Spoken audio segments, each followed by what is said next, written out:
You're lying. Humans don't breed. Year-round, prove it. Alien princess calls him out. The palace of the Zrillion royal family floated silently above the emerald clouds of Garveth. 3. Its spires glistened in the pale light of the gas giant behind it, casting long shadows over the hovering gardens and crystal walkways.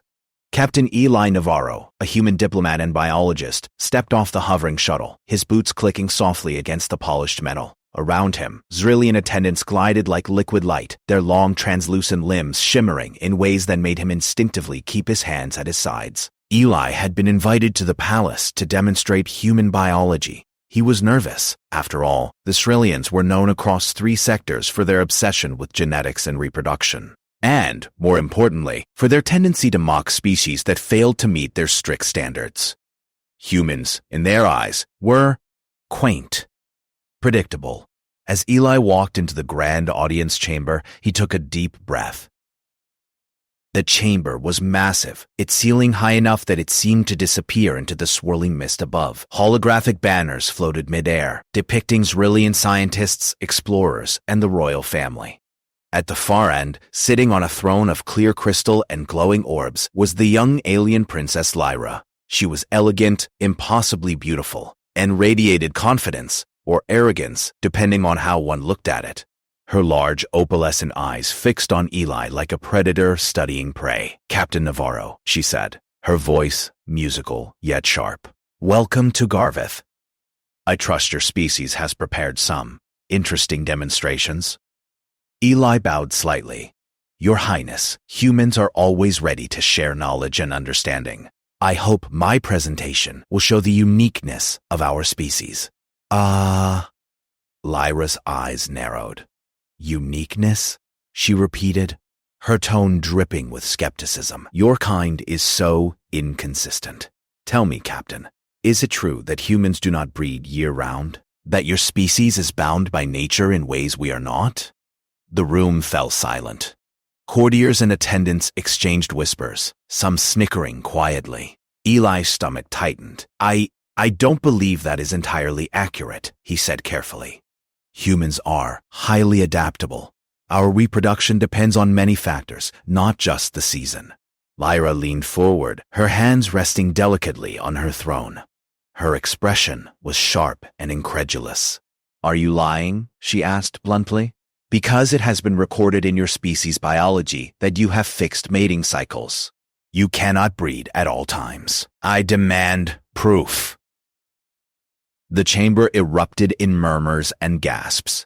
The princess had just publicly challenged him, an insult in any civilized court. Eli felt a flush of embarrassment, but also a surge of determination. "Your Highness," he said calmly, raising his hand slightly in a gesture of peace.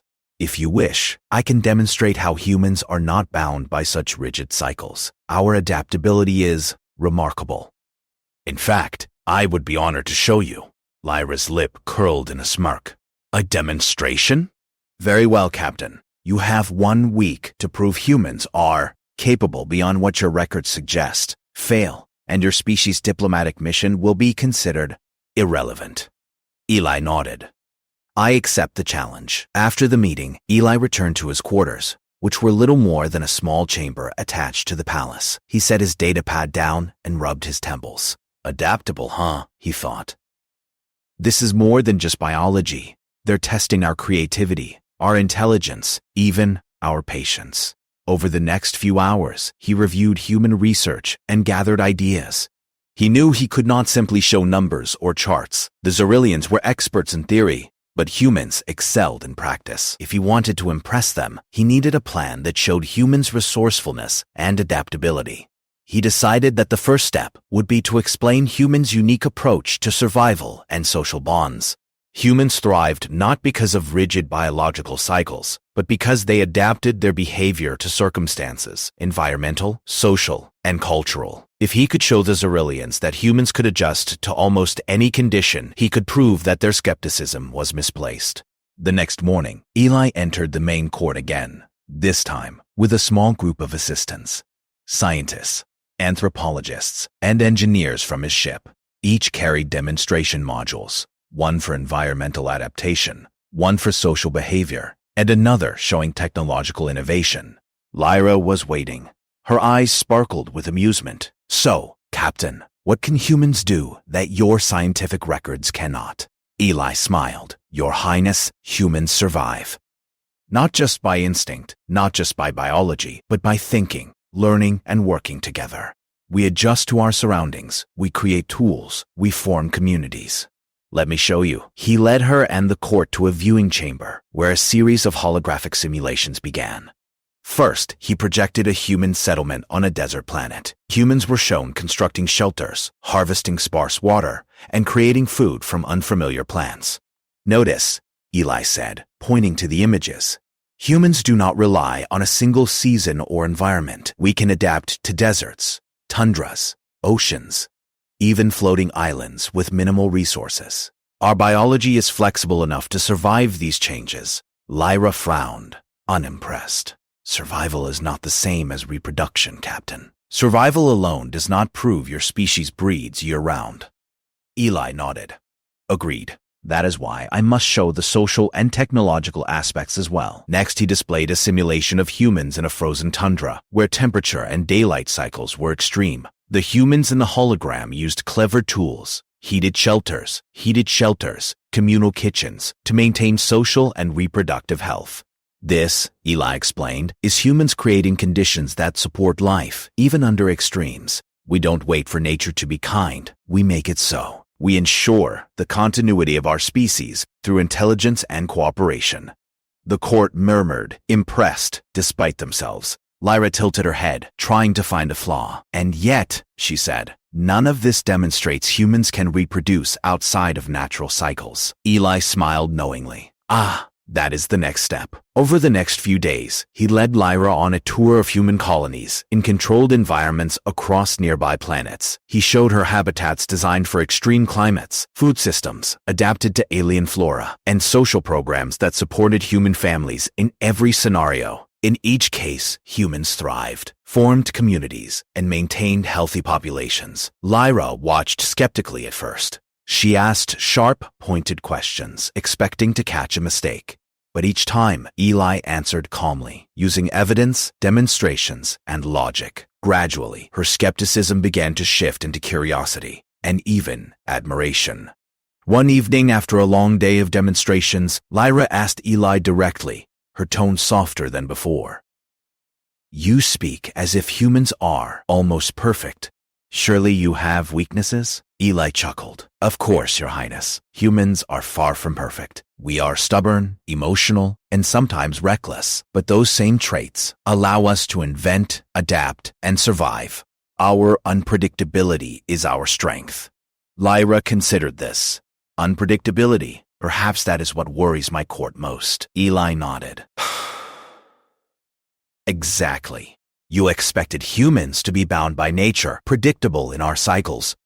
But we are not. We respond to circumstance, we innovate, and we create environments where we can thrive regardless of conditions. Lyra's eyes gleamed with something Eli could not quite read. Was it admiration, surprise, or the thrill of a challenge? Captain Navarro, she said slowly, if humans truly are as adaptable as you claim, then perhaps your species deserves closer attention. But words alone will not convince me. I will see it myself. Eli inclined his head. As you wish, Princess. I will continue to demonstrate. You will see that humans are more than just biology. We are ingenuity, perseverance, and community. That night, as the palace lights shimmered against the gas giant's clouds, Eli reviewed his plans for the next phase of the challenge. He knew he could not rely solely on simulations or controlled environments.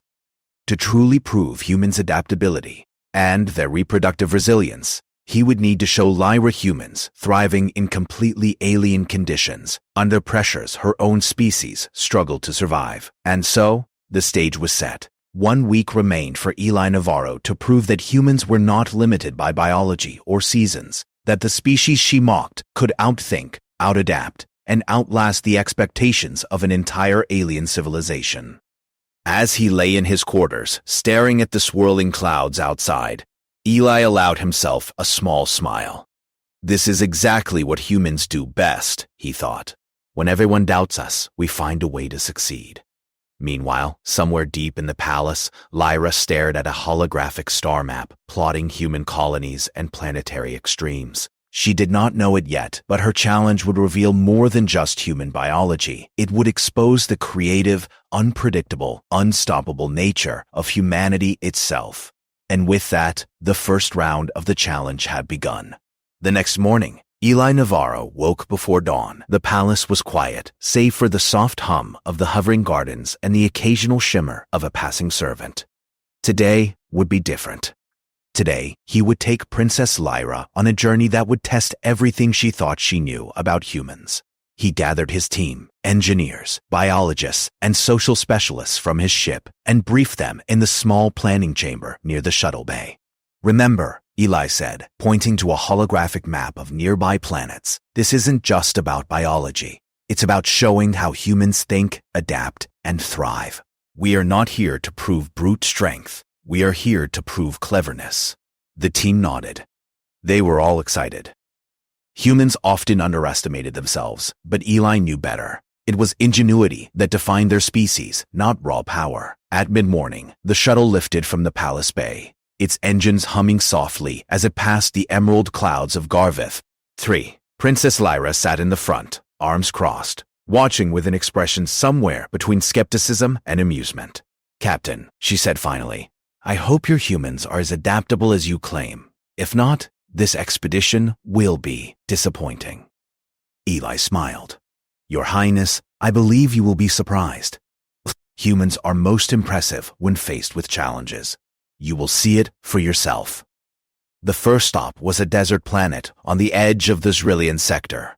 The air was thin, hot during the day, freezing at night. Water was scarce, and most alien species avoided it entirely. Yet Eli had chosen it precisely because it highlighted human resourcefulness. On the surface, human researchers demonstrated how humans could survive in harsh climates. They built shelters out of native rock, engineered water collection systems, and cultivated alien plants for food. Small human families moved together, cooking, playing, and maintaining a semblance of normal life despite the harsh conditions. Princess Lyra's eyes widened. "They live like this, in this desert?" she asked incredulously. "Yes," Eli said, "and they thrive." Humans are not limited to any single environment. We adapt, invent, and cooperate. Even our social structures adjust to extreme conditions. When food is scarce, humans share it. When water is limited, humans find new sources. When temperatures swing wildly, humans build shelters and clothing to survive. Lyra looked unconvinced. This is survival. What about reproduction? What about the ability to continue your species? Eli gestured toward a nearby structure.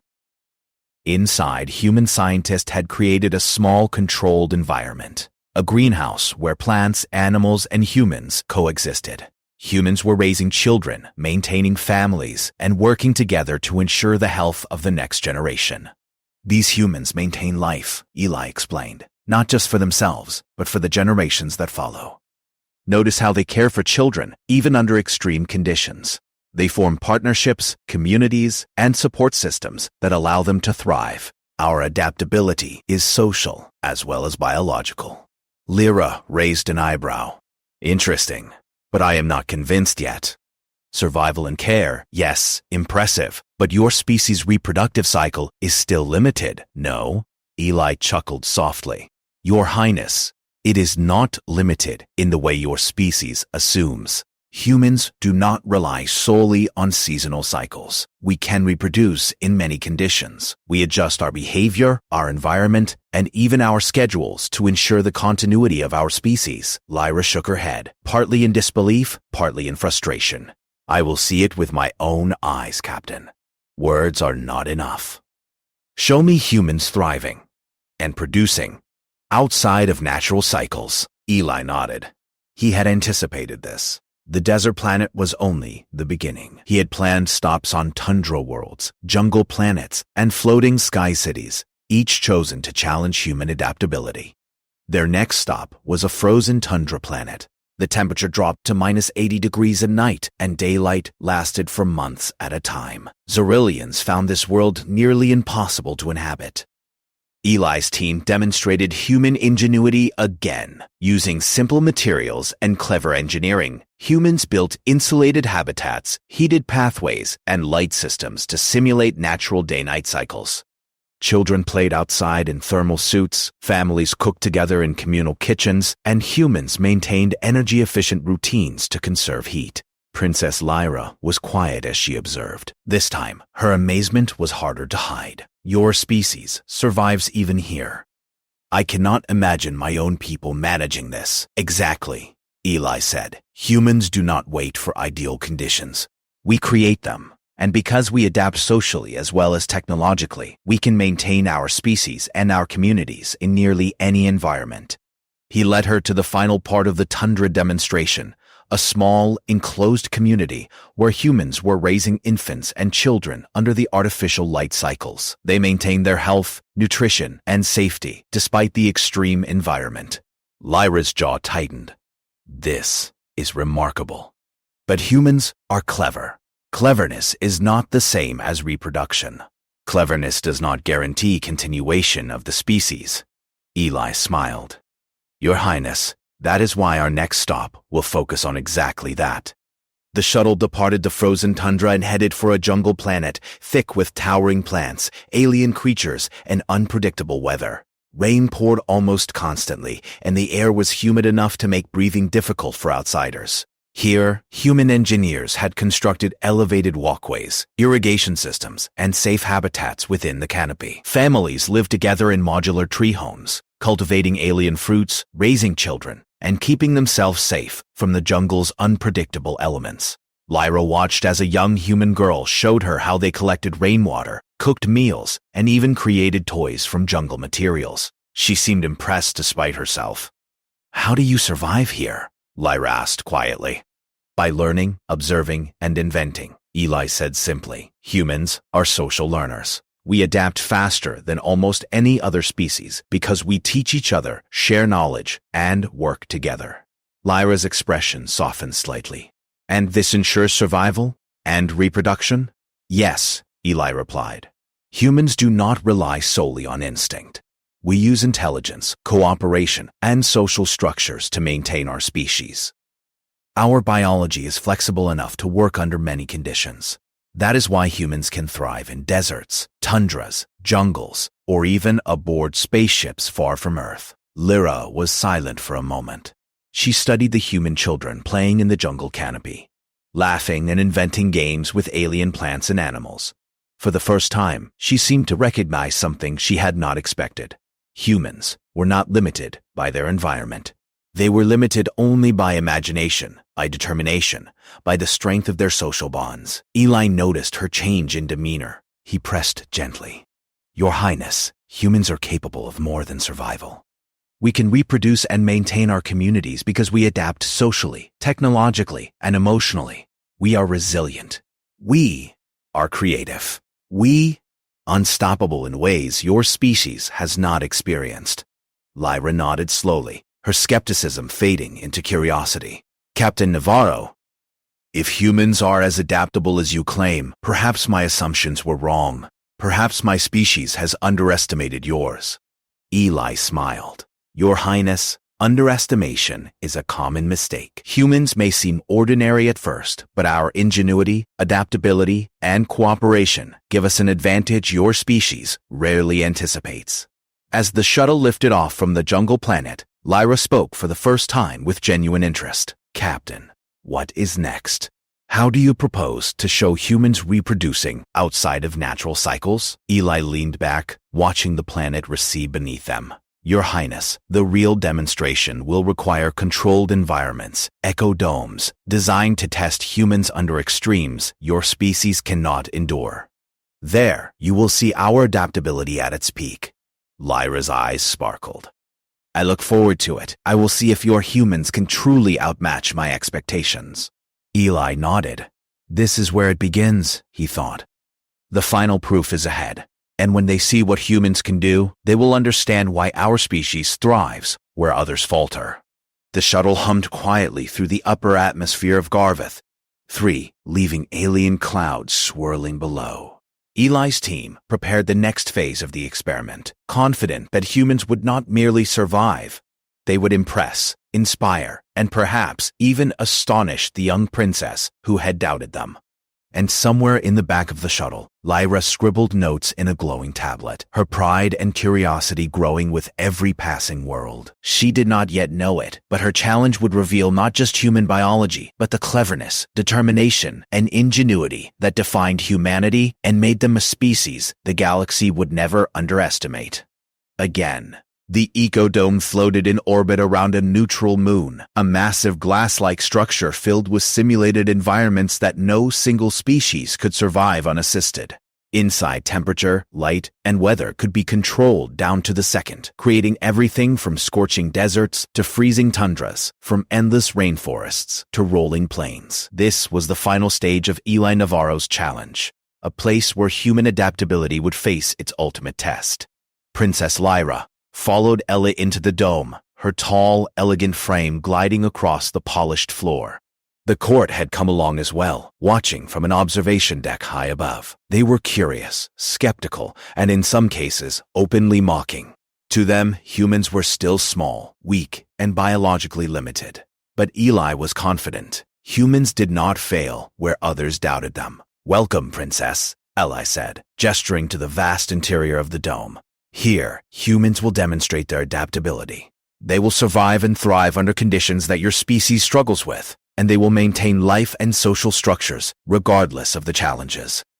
I am eager to see if your species can truly reproduce under extremes. Words and small colonies are one thing. Sustained survival is another." Eli smiled. "Then let us begin." The first environment they entered simulated a desert on steroids. The sun blazed relentlessly, and the air shimmered with heat. Sandstorms appeared periodically, creating sudden obstacles for the humans inside. Yet, humans moved confidently. Engineers had set up water collection units that mimicked rainfall, and families worked together to extract water and cultivate food from the native soil. Children laughed and played, learning to assist their parents with simple machines designed to maximize efficiency. Princess Lyra watched, skeptical but intrigued. "They are functioning," she said flatly, "but functioning is not thriving." Eli led her to a small enclosure where human families were building shelters using the dome's resources. Every structure was different. Some were towers, others were domes, and some were elaborate underground chambers. Each family solved problems differently, using creativity and teamwork. "Thrive, Princess, is not just surviving the heat," Eli said. "It is maintaining life, culture, and social bonds. Humans do not merely endure. They improve conditions, cooperate, and solve problems." Lyra raised an eyebrow. "Improving conditions? Cleverness, yes. But reproduction?" Eli gestured to the families. "Observe. Humans maintain social structures that support families even under extreme stress. Infants and children are cared for, nutrition is preserved, and communities continue uninterrupted. Humans adapt their schedules, behaviors, and environment to ensure the continuity of life." Lyra's lips twitched. Perhaps humans are not entirely predictable. The dome shifted, and suddenly the temperature dropped drastically. The desert gave way to a tundra, freezing winds howling through simulated valleys. Snow fell relentlessly, and temperatures plummeted far below what trillions could tolerate for more than a few minutes. Inside, humans moved deliberately. They wore insulated suits created from minimal resources, huddled together in temporary shelters, and kept their families safe. Artificial heat sources mimicked sunlight, providing energy and warmth. Despite the extreme cold, humans maintained routines, cooking, teaching children, and even exercising to stay healthy. Lyra watched, her skepticism turning to quiet astonishment. "Your species survives here as well? I did not expect this level of resilience." Eli nodded. "Humans do not rely solely on nature's favor. We engineer our environment, share knowledge, and cooperate. Even in conditions your species finds hostile, humans maintain life and family life, which ensures reproduction continues." Lyra's eyes flicked to the observation deck. Her court was whispering among themselves, some clearly impressed despite themselves. "This is unusual, she admitted quietly. Next, the dome transformed into a dense rainforest with torrential rains and high humidity. Alien plants sprouted quickly, some even moving slightly, reacting to the humans' presence. Insects and small creatures crawled through the undergrowth. Humans adapted once again. Elevated walkways allowed them to move safely. Rainwater was collected and filtered for drinking. Food was cultivated both in soil and in small hydroponic setups.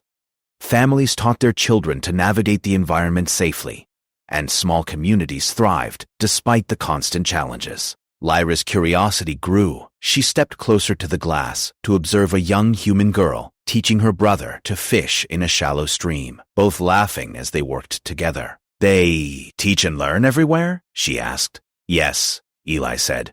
"Humans rely on knowledge sharing. Adaptation is not only biological, it is cultural and technological. That is why we succeed where other species fail. This ensures not only survival, but the ability to continue our species under any circumstance." Lyra frowned slightly. "So, your humans do not rely on fixed cycles?" "They adjust according to circumstance." Eli smiled. "Exactly. Humans do not wait for ideal conditions. We make conditions ideal. We adjust schedules, environments, and behaviors to maintain communities and reproduce successfully." The final environment of the dome was a hybrid, a mix of desert, tundra, and rainforest, shifting unpredictably every few hours. The challenge was extreme. No species could survive without ingenuity. Humans moved with confidence. They built shelters that adapted to changing conditions. They cultivated crops using minimal resources.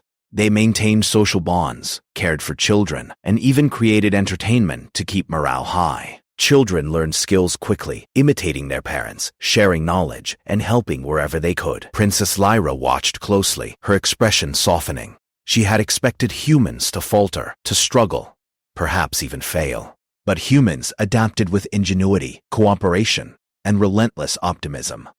One human boy, no more than 10 years old, demonstrated a small water filter system he had built from scratch using leftover materials. He handed purified water to his younger sibling, explaining each step with pride.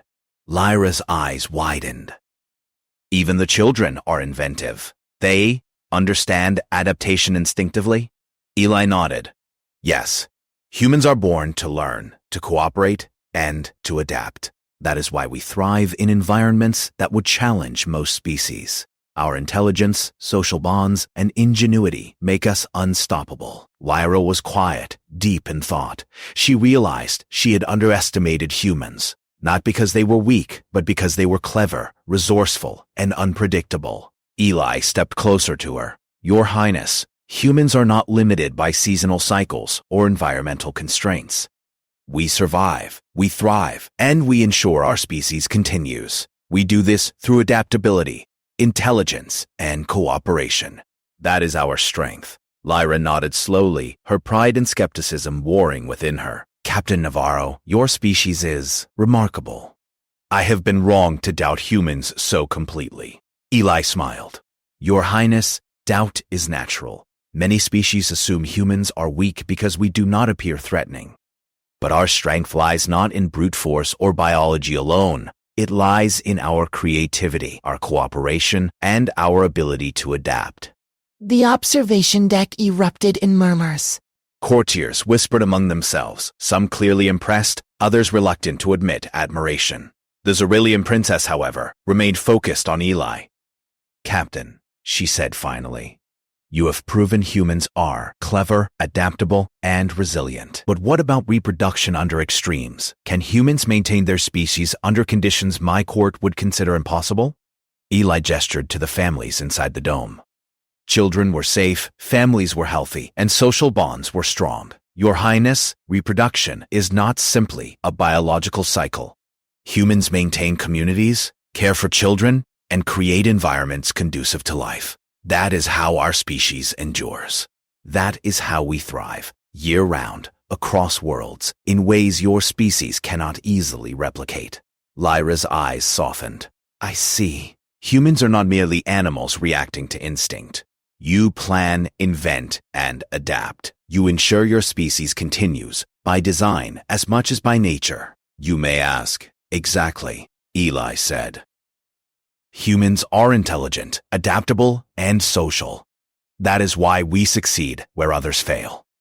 Lyra was silent for a moment, watching the humans interact, laugh, and cooperate. She had challenged Eli to prove humans were capable beyond their biological cycles, and now she realized the truth. Humans were remarkable in ways her species could hardly imagine. Eli watched her carefully. Your Highness, it is not just survival. Humans thrive, adapt, and reproduce through ingenuity, cooperation, and resilience. That is why our species endures, and why we will always be underestimated at our own risk. Lyra nodded slowly. Captain Navarro, I have learned more about your species than I expected. Perhaps humans are, more than we ever imagined. Eli bowed slightly. Your Highness, humans are remarkable. We are underestimated often, but our creativity, resilience, and adaptability always allow us to overcome even the most extreme challenges. As the eco-dome lights dimmed for the day, Lyra remained quiet, processing everything she had seen.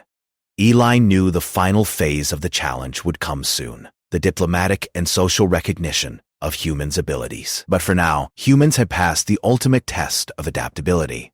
Thriving in extremes, maintaining families, and proving that reproduction was not limited by cycles or circumstance. And somewhere in the back of the dome, Lyra whispered to herself, humans, I underestimated you.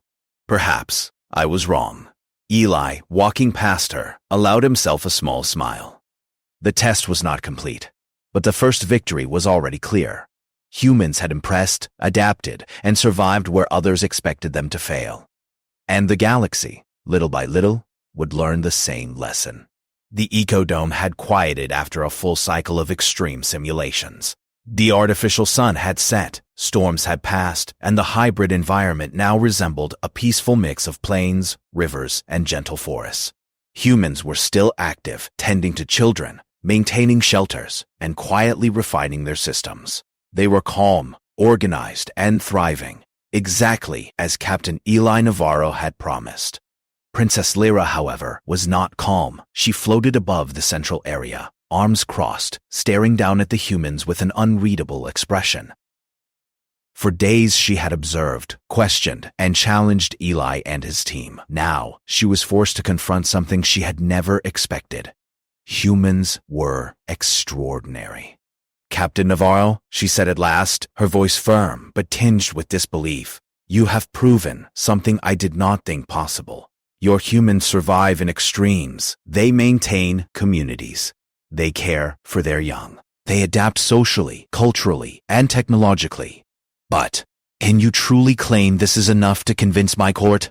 Eli stepped forward, calm and confident. Your Highness, humans do more than survive. We thrive. And thriving in every environment ensures the continuation of our species. Our strength is not in aggression or raw biology. It is in intelligence, cooperation, creativity, and adaptability. That is what makes humans extraordinary. Lyra's large opalescent eyes studied him. You speak with confidence, yet many in my court remain doubtful. Some believe humans are clever, yes, but fragile. They do not see what you see. Eli smiled. Then, let us show them. The humans began their demonstration. Children performed small tasks, teaching each other to filter water, cultivate plants, and construct shelters. Adults coordinated tasks with precision, adapting instantly to shifting weather patterns simulated within the dome. Every challenge was met with calm, deliberate planning and creative problem-solving. Lyra's court whispered in astonishment. Even the most skeptical observers began to nod in approval.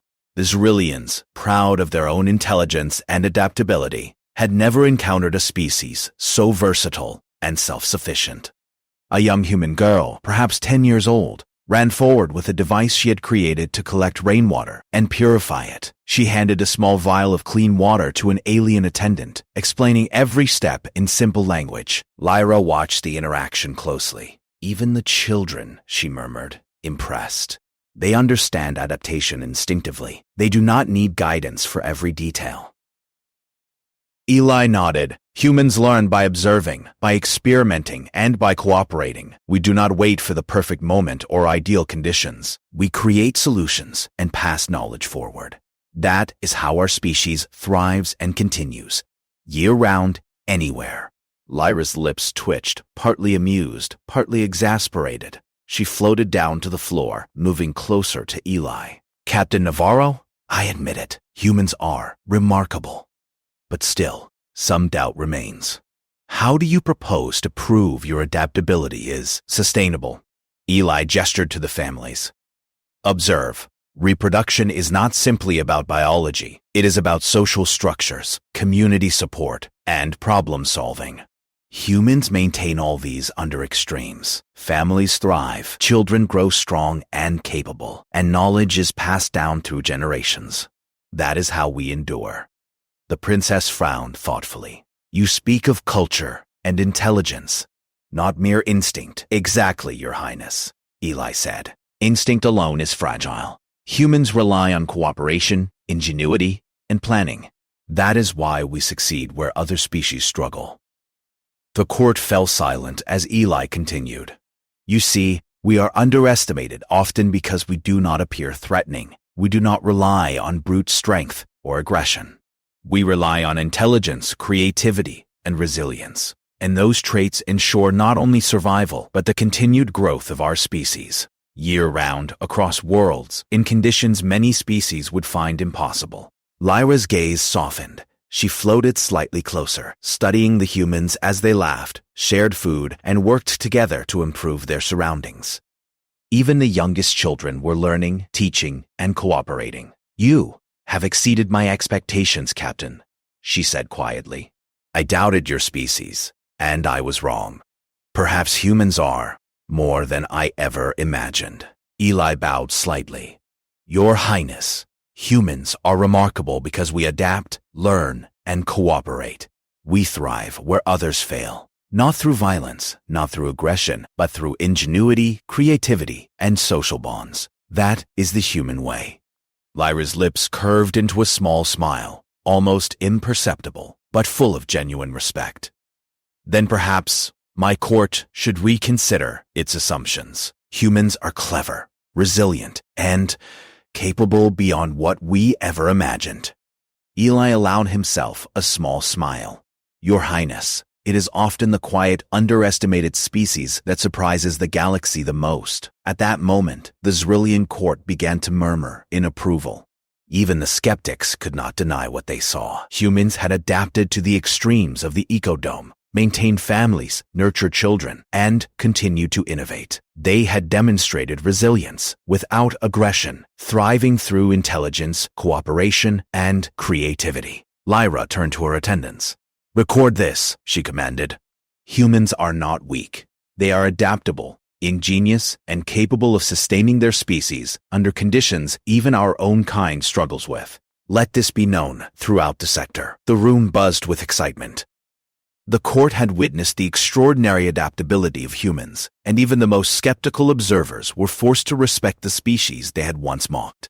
Eli led Lyra to the observation deck, showing her the final scene. Children playing, adults cooperating, and communities flourishing despite the shifting conditions of the dome. The humans moved confidently, innovating as challenges arose, demonstrating intelligence, resourcefulness, and social cohesion at every turn. Lyra studied them silently, her previous skepticism replaced with admiration. Captain Navarro, you have shown my court what I did not believe possible. Humans are clever, adaptable, and unstoppable in their own way. I was wrong to doubt your species. Eli bowed. Your Highness, humans often surprise those who underestimate us. That is the essence of our strength. We thrive not by domination, but by creativity, cooperation, and determination. That is what ensures our survival and the continuation of our species. Lyra's smile widened. Very well. I concede, humans are exceptional. Your species will be recognized and respected across our sector, as it should be.